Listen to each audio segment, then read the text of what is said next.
Kompas Bisnis hadir untuk Anda bersama saya Asri Gunawan. Saudara, penolakan kenaikan PPN 12% berlanjut. Mahasiswa yang tergabung dalam Badan Eksekutif Mahasiswa Seluruh Indonesia atau BEMSI berunjuk rasa menolak kenaikan PPN 12%.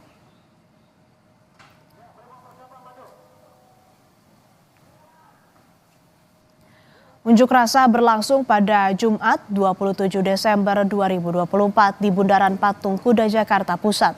Dalam aksinya, massa mendesak Presiden Prabowo Subianto menerbitkan peraturan pemerintah pengganti undang-undang atau Perpu untuk membatalkan kenaikan PPN menjadi 12% yang dinilai memberatkan masyarakat. Mahasiswa juga meminta pemerintah mengoptimalkan pengelolaan APBN. Tuntutan kita sederhana, cuma ada 3 dan betul-betul terfokus terhadap isu PPN ini. Yang pertama, kita mendesak Presiden untuk mengeluarkan Perpu yang membatalkan PPN 12%. Yang kedua, kita mendesak pemerintah untuk berhenti memeras rakyat. Begitu. Yang ketiga, kita mendesak pemerintah untuk mengoptimalkan dana dan pengelolaan APBN. Pengelolaan pajak dan kemampuan mendatangkan investor asing langsung menjadi kalimat kunci kalau melihat ekonomi Indonesia dan Vietnam sejak lepas dari pandemi. Indonesia terus dibanding-bandingkan dengan Vietnam. Negara tetangga ini banyak menempuh cara-cara yang berkebalikan dengan Indonesia. Misalnya tentang PPN, tentang kehilangan penerimaan negara, kemudian tentang investor yang bernama Apple sampai dengan jumlah kementerian dan lembaga. Vietnam adalah versi kebalikan Indonesia, meskipun disclaimer dulu ya di awal, Vietnam juga tidak terlepas dari pro dan kontra. Tetapi data-data makroekonomi berbicara lebih keras, saudara, dibandingkan perbedaan pendapat di Vietnam. Indonesia versus Vietnam. Kita ke data pertama terlebih dahulu. Fakta kerasnya, undang-undang adalah payung hukum tertinggi tentang aturan main dimanapun, termasuk di Indonesia. Sekuat dan sekeras apapun penolakan, baik itu dari masyarakat, dan ini masyarakat berhadapan dengan undang-undang. PPN 12% menjadi kebijakan pemerintah yang disepakati DPR pada 29 Oktober 2021. Pemerintah menerbitkan Undang-Undang Nomor 7 Tahun 2021 tentang harmonisasi peraturan perpajakan atau HPP, menggantikan Undang-Undang Nomor 6 Tahun 1983 tentang ketentuan dan tata cara perpajakan.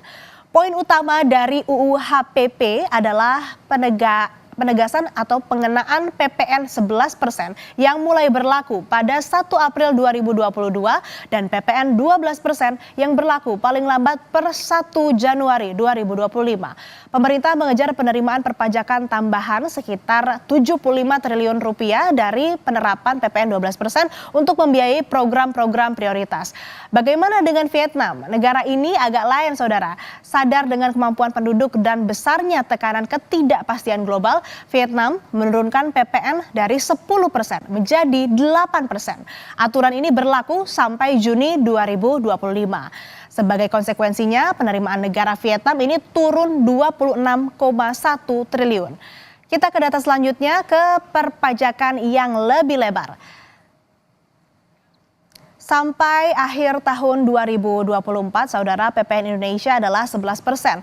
Level PPN yang dimulai pada tahun 2022 di Indonesia ini mulai dari tarif PPN 11%, kemudian tax ratio atau PDB 10,4%, kemudian pertumbuhan ekonomi yang dicapai Indonesia 5,3%, kemudian pendapatan per kapita atau berdasarkan US dollarnya per tahunnya adalah 4.731. Kemudian kalau kita bandingkan dengan angka-angka yang dimiliki Vietnam, dari tarif PPN, Vietnam menerapkan tarif PPN di angka 10%. Tax ratio atau PDB 12,8%, kemudian pertumbuhan ekonomi dari Vietnam ini 8,1%. Bisa Anda lihat ada perbedaan baik itu dari tarif PPN, kemudian pertumbuhan ekonomi yang dicapai oleh Vietnam juga 8,1% dan pendapatan per kapitanya 4.116, saudara. Tentang Indonesia, Kompas Bisnis sudah banyak mengulasnya. Kita akan langsung membahas soal Vietnam. Vietnam sampai tengah tahun 2025 ini justru mendiskon PPN menjadi 8%. Tujuan pemerintah Vietnam ini mengobrol diskon adalah untuk mengerek konsumsi domestik karena sadar betul ini satu-satunya kekuatan besar untuk menggenjot pertumbuhan ekonomi. Mirip Indonesia, konsumsi adalah password bagi Vietnam. Diskon PPN juga diharapkan mampu mengerek produksi dan bisnis untuk mengejar pertumbuhan yang merata. Sederhananya saudara, Vietnam ini benar-benar sadar nih, atau kita bisa bilang paham betul. Oh, eksternal 2025 ini ketidakpastiannya masih tinggi, tanda-tanda tekanannya juga ada. Jadi dikuatkan terlebih dahulu kuda-kuda ekonomi dalam, yaitu dengan konsumsi, biar konsumsi lancar. Makanya pemerintah Vietnam mengasih diskon pajak. Sederhananya seperti itu. Apakah tata kelola perpajakan dan ekonomi Vietnam berhasil mengundang investor? Faktanya kita lihat di data berikutnya. Nah ini dia saudara, Apple adalah investor yang di akhir tahun 2024 paling disebut di Indonesia. iPhone 16 juga belum bisa masuk karena investasi Apple di Indonesia ini dianggap tidak serius. Berdasarkan catatan Kompas Bisnis, realisasi investasi Apple baru 1,6 triliun rupiah. Memang Indonesia memiliki syarat tax holiday yang lebih ketat, yaitu hanya 20 tahun dengan minimal investasi 30 triliun rupiah. Tetapi faktanya lagi saudara, realisasi Apple di sini hanya 1,6 triliun, padahal Apple mendominasi penjualan barang berteknologi di sini. Apple di Vietnam, saudara, investasinya sudah 256 triliun rupiah sejak tahun 2019. Singkat banget, Vietnam bisa menggait investasi jumbo dan diuntungkan oleh terbukanya 200.000 lapangan pekerjaan bagi masyarakat Vietnam. Tax holiday di negara ini memang 50 tahun. Yang juga hangat adalah Nvidia, saudara. Investor yang terkenal dengan teknologi kecerdasan buatan ini berencana investasi ke Indonesia 200 juta dolar Amerika Serikat. Tapi di Vietnam, dia sudah merealisasikan sampai 250 juta dolar selama 8 tahun terakhir. Berasa kegocek nggak, saudara? Apalagi yang agak lain di Vietnam, kita akan lihat data berikutnya. Vietnam akan memangkas jumlah kementerian dan lembaga dari 30 menjadi sekitar 21 saja. Ada kementerian yang dihilangkan, ada kementerian yang dilebur juga. Tujuannya menekan birokrasi yang macet, jadi proses perizinan bisnis atau investasi ini bisa dilakukan lebih cepat. Perampingan jumlah kementerian juga bertujuan untuk menghemat anggaran. Dana-dana kementerian yang tidak strategis ini akan dialihkan sebagai anggaran pembangunan. Agak lain emang Vietnam ini, tapi jangan kira kalau di sana baik-baik saja. Tetap ada pro dan kontranya. Kelompok yang pro atau yang menginisiasi pengurangan jumlah kementerian ini mengatakan bahwa reformasi birokrasi bertujuan untuk membentuk pemerintah Vietnam yang ramping, kompak, kuat, efisien, efektif, dan berdampak. Tapi yang kontra ini agak khawatir reformasi ini akan membuat ketidakpastian terhadap investor. Meskipun yang kontra juga bilang kalau berhasil dan berjalan mulus justru akan berbuah manis bagi investasi di Vietnam. Dan sesaat lagi saudara, Kompas Bisnis akan kembali masih dengan ulasan mengenai beda kebijakan ekonomi Indonesia versus Vietnam tentang PPN, investasi, ekonomi, dan jumlah anggota kabinet bersama ekonom Samuel Sekuritas sekaligus ekonom Universitas Indonesia Fitra Faisal. Tetaplah bersama kami.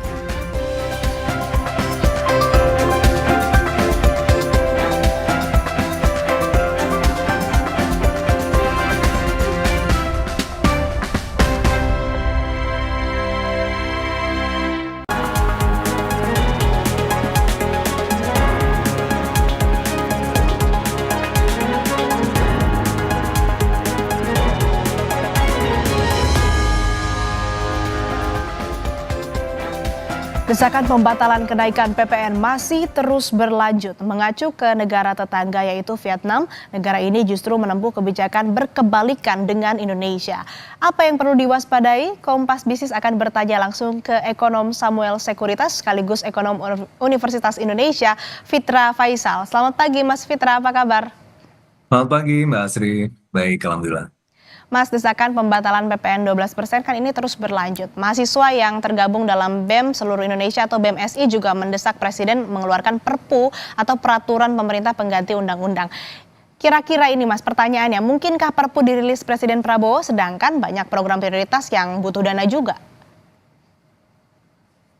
Iya, kalau kita bicara mungkin atau enggak, tentu kita harus melihat presidennya dulu tahun 2020 ketika ada Perpu ya, yang keluar untuk membridge Undang-Undang 17 tahun 2003 tentang keuangan negara.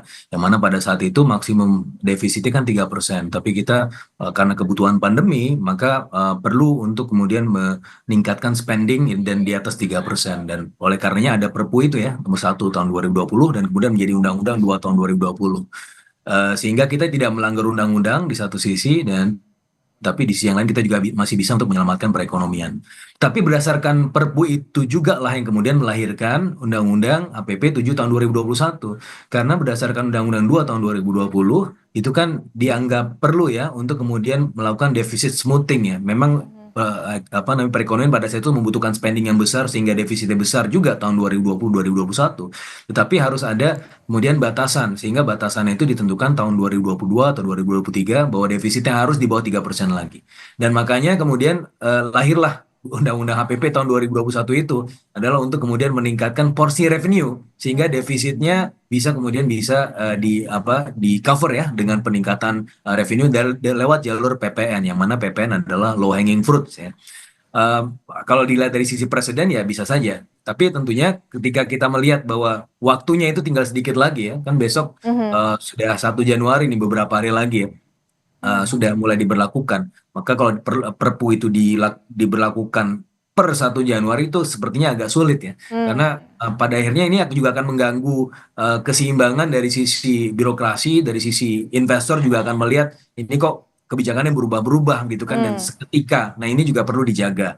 Karena memang kemudian pemerintah sudah memutuskan jalan tengahnya kemarin, oke, PPN tetap dinaikkan 1% dari 11 ke 12%, tetapi jalan tengahnya adalah ada kompensasinya 265 triliun untuk kompensasi kenaikan PPN itu, dan juga Hmm. kemudian ada exemptions, ya ini mungkin jalan tengah yang harus kita tempuh nih, sembari Hmm. kemudian nanti harus ada evaluasi ya, apakah ini baik untuk perekonomian selama 6 bulan ini kita harus lihat.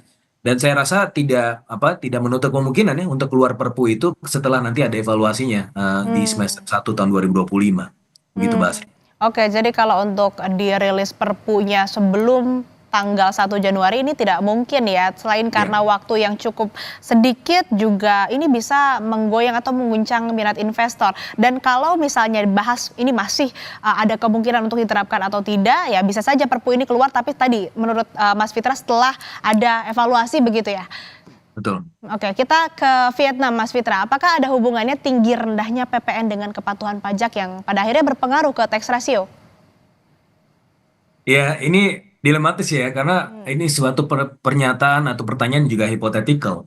Karena selama ini kalau kita ingin meningkatkan tax ratio, itu memang tidak perlu atau tidak melulu harus lewat tax rate ya. Hmm. Tetapi kenyataannya adalah tax ratio kita selama beberapa tahun terakhir turun terus karena ya memang dari sisi kepatuhan tidak terlalu baik gitu kan. Nah, ini yang kemudian harus dicarikan solusinya. Nah, pada akhirnya saya bisa memaklumi kenapa pemerintah mengambil jalan pintas melalui Hmm. PPN karena ini ada low hanging fruits-nya. Karena kalau kita lihat PPN kita di antara kontribusi terhadap keseluruhan penerimaan pajak kalau dibandingkan dengan negara-negara lain ya di high income countries dan low income countries kita termasuk yang paling tinggi ya. Di tahun 2025 saja nanti ada 38% kalau tidak salah kontribusinya dari PPN ini. Ini mengindikasikan apa? Itu adalah low hanging fruits kita gitu kan untuk kemudian meningkatkan tax ratio. Karena kalau kita fokus kepada PPh itu sebenarnya lebih ideal, Hmm. tetapi perlu waktu. Hmm. Perlu waktu kenapa? Karena ya ini kan bicara tax reform ya. Tax reform itu ya kita harus melihat di jangka menengah panjang. Padahal di sini pemerintah juga tengah berada dalam tekanan APBN kehilangan cengkramannya terhadap produktivitas ekonomi. Kenapa? Karena ya defisit bisa jadi meningkat dan kemudian potensi revenue yang bisa jadi menjadi lambat laun bisa memudar gitu ya sehingga ya upaya fiskal ke depan menjadi relatif terbatas.